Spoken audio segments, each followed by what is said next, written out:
get started. So I believe that the broadcast has started.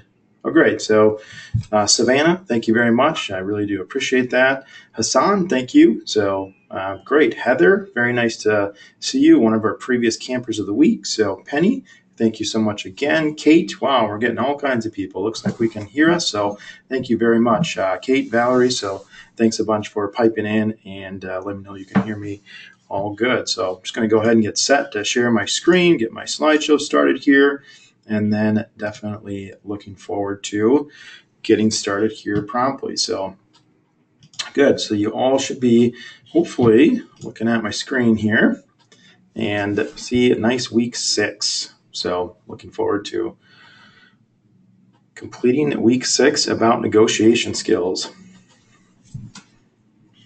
Good. And this we have started the recording, so we will record this webinar as well.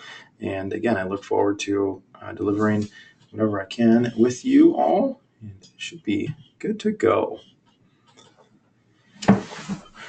All right. Good morning, RE/MAX, and good morning, RE/MAX campers. Hello, RE/MAX professionals. You're the best in the business, and I am excited to be here with you today. Thank you for taking the time out of your busy day to attend camp with us. I'm your camp counselor, Nate, and I am ready to share a few ideas with you about negotiating. Negotiation are skills that pay the bills. Let's keep moving on.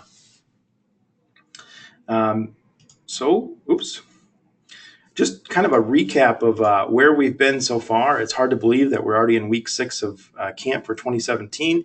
Each week we focused on an area of your business that you can probably stand to grow from or improve. As always, each session will be recorded and posted on facebook.com/Camp RE/MAX. If you haven't gone out to facebook.com/Camp RE/MAX, please do so and like our camp page. So if you missed a week, be sure to check out our Facebook page to view the recording from that week. We've already talked about business planning, lead generation, time management, relationship building, and last week with Michelle, we talked about tech and apps. Now this brings us to this week's theme, negotiation skills or tug of war.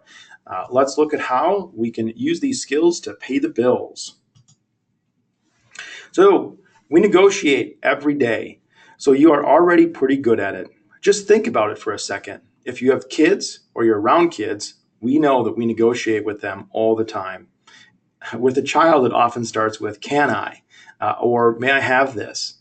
Think about it also. You negotiate with your family members and significant others. At our house, each night, a little negotiation starts with, what's for dinner? Then the negotiation definitely begins from out there. I'm sure many of you can relate. Also, without a doubt, one of the people that you negotiate with the most is yourself. So you constantly say to yourself, should I do this or should I do that? Or what if this? So, and remember, those are all kind of mini negotiations that happen in your brain. So I'm here today to share a few ideas and identify where we can leverage our skills in the process of buying and selling real estate, realizing that you are negotiating, and what you are negotiating over is the difference between being good at negotiating and just participating in a conversation.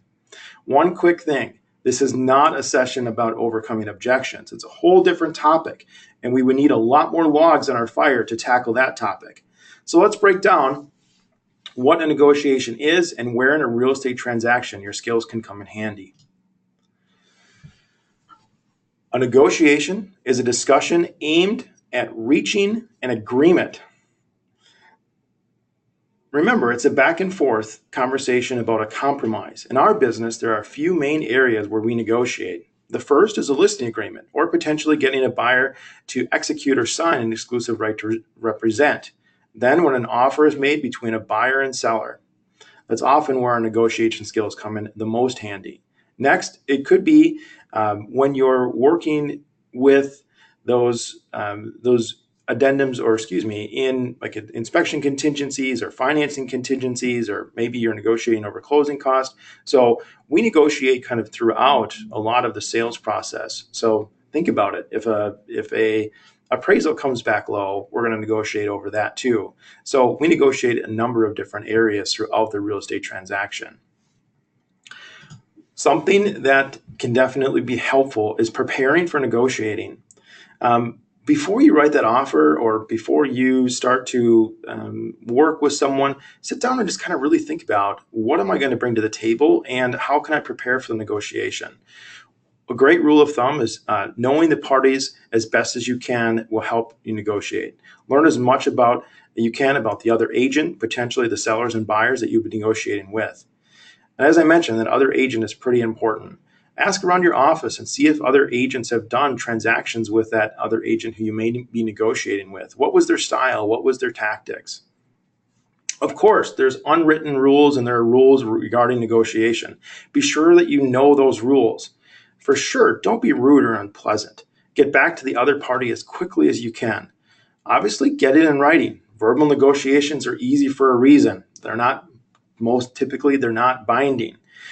Be sure to talk the talk and then write it down and then walk over to the closing table. Prepare yourself and your clients to know that you may not get everything that you've asked, but getting most of something is better than getting nothing at all. And just know that just because you didn't get everything, it doesn't make you a loser, or doesn't make you feel like you've lost a negotiation either. Negotiation is definitely a compromise.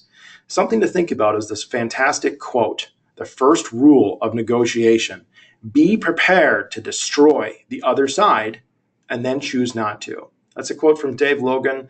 He's a PhD.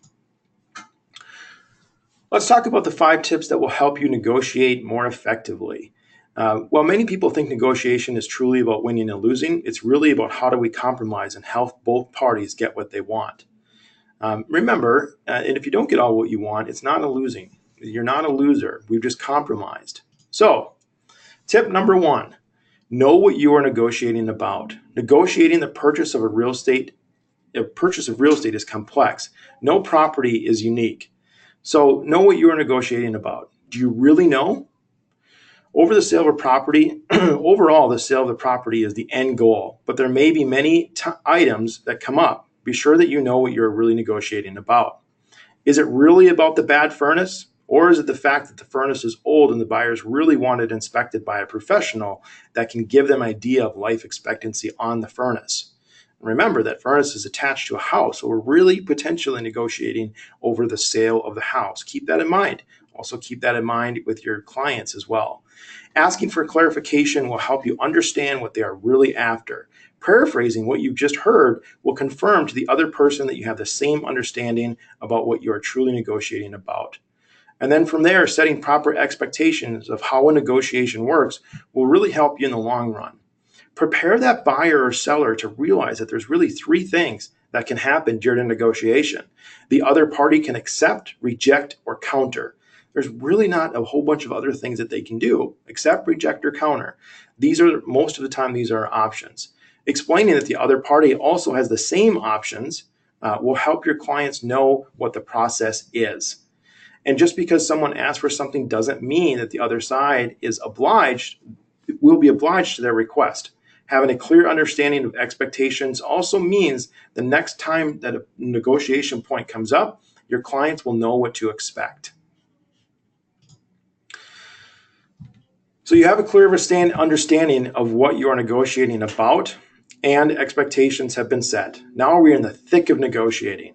What is it your clients are willing to do to get what they want? Remember, this is going to be a compromise. The best way to get to the bottom of this is to ask your clients. Review their options. Help your clients decide if something is worth negotiating over. Using phrases such as, if you want the seller to fix something, are you willing to overlook something else? Also prepare them for the worst case scenario. Are you willing to lose this property over what you are asking for? These questions can be used to help your clients realize, is what they are really asking for worth asking for? The same goes for sellers. If potentially you may want to ask a seller, is it worth losing this buyer over X number of dollars? Or would you like to realize the sale and continue on with that?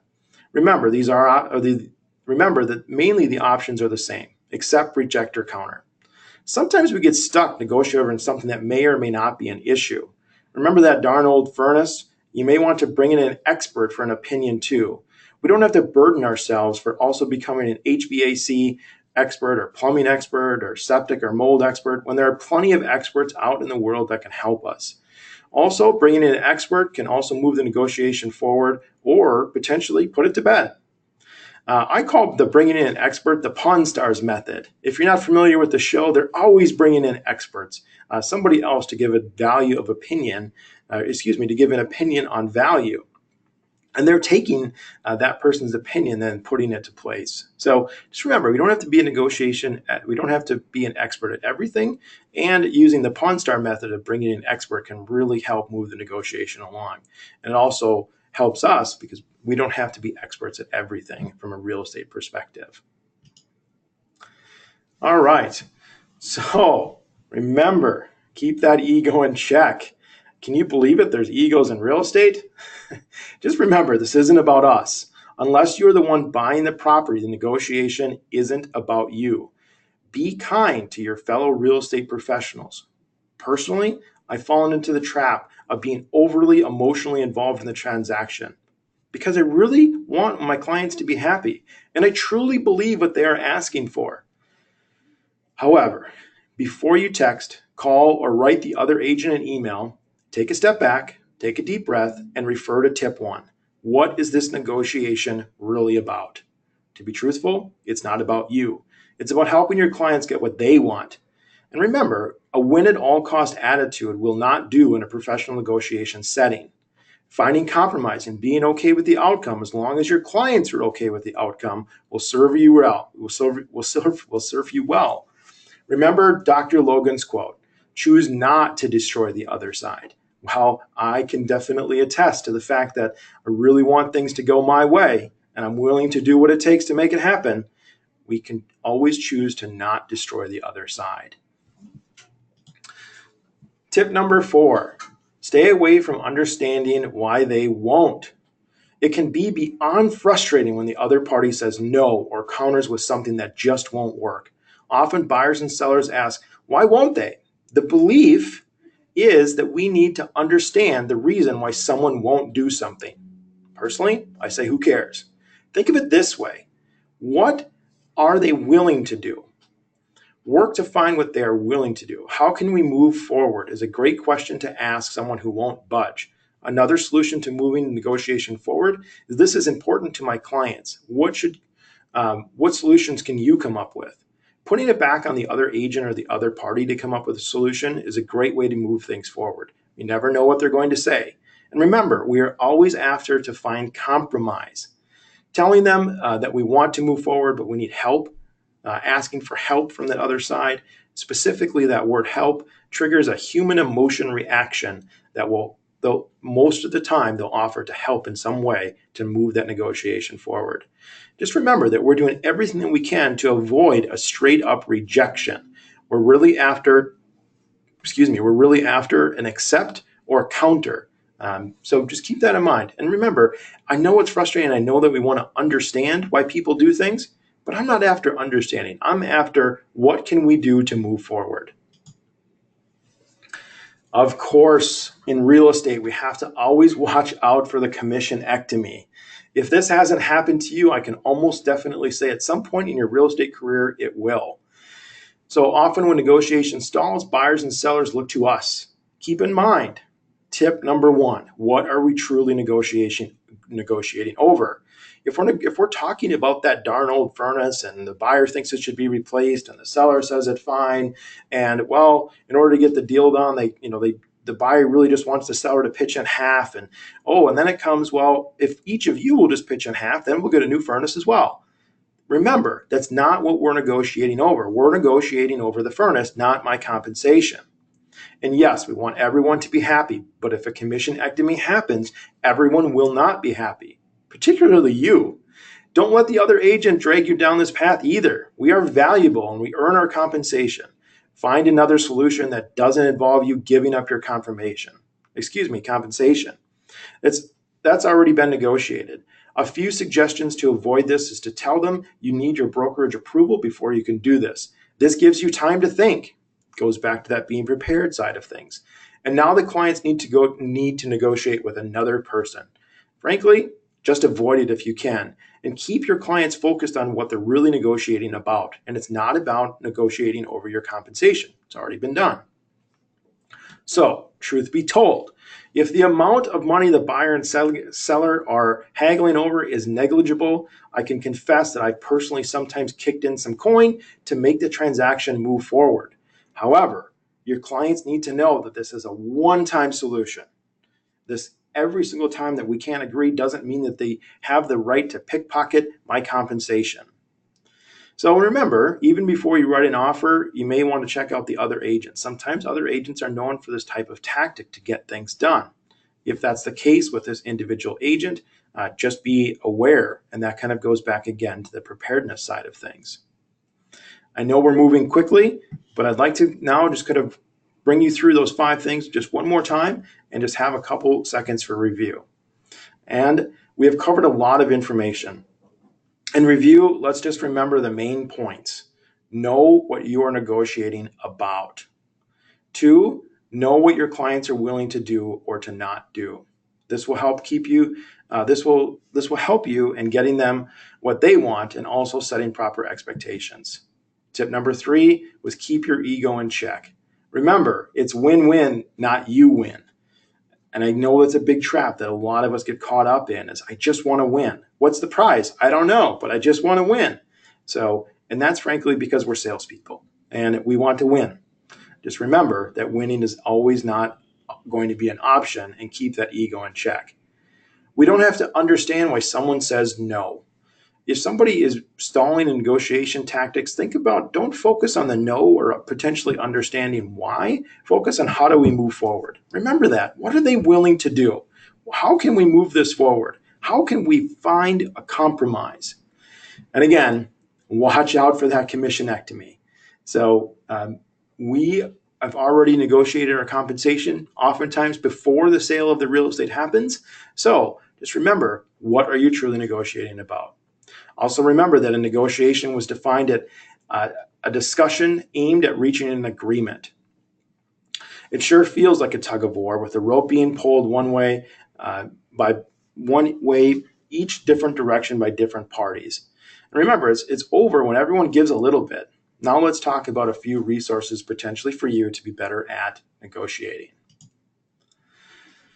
2 of my favorite books is How to Win Friends and Influence People and Winning Through Intimidation. How to Win Friends and Influence People is a great book. It's a great overall sales book. It's an old book, so Dale Carnegie was around a long time ago. However, if you're new in the business, I highly recommend reading this book. It is fantastic. And I'm going to go out on a limb here and say if you're a younger agent too, this is going to give you some insight and potentially ways that you can work with that older generation of real estate professionals as well. So I'll definitely say it's an old school book, but it can really help in ways that you can communicate effectively with everyone else around you. And Robert Ringer's Winning Through Intimidation, I know that the title sounds like a win at all cost type attitude. I can guarantee you that it's not. It is a real estate book, and his lessons are invaluable.